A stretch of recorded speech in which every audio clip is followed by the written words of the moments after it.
नमस्कार दोस्तों। आज हम एक महत्वपूर्ण विषय पर बात करेंगे। रिटायरमेंट बेनिफिट्स इन इंडिया और उन पर मिलने वाली इनकम टैक्स एग्जेम्पशंस। रिटायरमेंट के समय मिलने वाले लाभों की सही जानकारी आपको बेहतर टैक्स प्लानिंग में मदद कर सकती है। ग्रेच्युटी के मामले में सरकारी कर्मचारियों को पूरी छूट मिलती है। वहीं निजी क्षेत्र के कर्मचारियों को प्राप्त ग्रेच्युटी गणना के अनुसार अधिकतम 20 लाख रुपए तक कर मुक्त हो सकती है।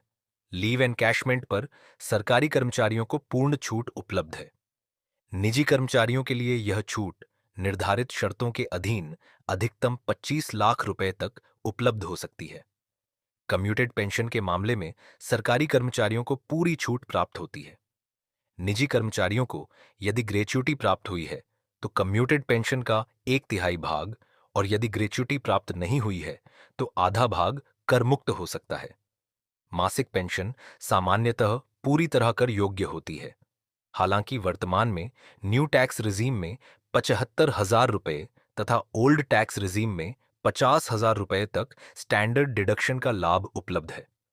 यदि कर्मचारी वीआरएस अर्थात वॉलंटरी रिटायरमेंट स्कीम के अंतर्गत सेवानिवृत्त होता है तो धारा 10 सी के तहत अधिकतम 5 लाख रुपए तक की छूट प्राप्त कर सकता है। रिट्रेंचमेंट कंपेंसेशन पर भी निर्धारित शर्तों के अधीन अधिकतम 5 लाख रुपए तक की कर छूट उपलब्ध हो सकती है। प्रोविडेंट फंड के मामले में रिकॉग्नाइज्ड प्रोविडेंट फंड से प्राप्त राशि सामान्यतः 5 वर्ष की निरंतर सेवा पूरी होने पर कर मुक्त रहती है।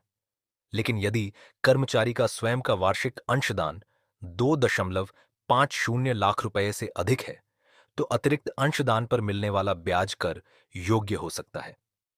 फैमिली पेंशन के मामले में प्राप्तकर्ता को पेंशन का 33.33% या 25,000 रुपए जो भी कम हो उतनी कटौती उपलब्ध होती है।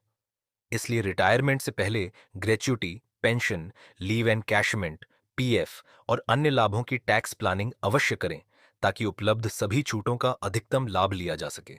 ऐसे ही अपडेट के लिए फॉलो करें टैक्स एंड आईबीसी को। Thank you.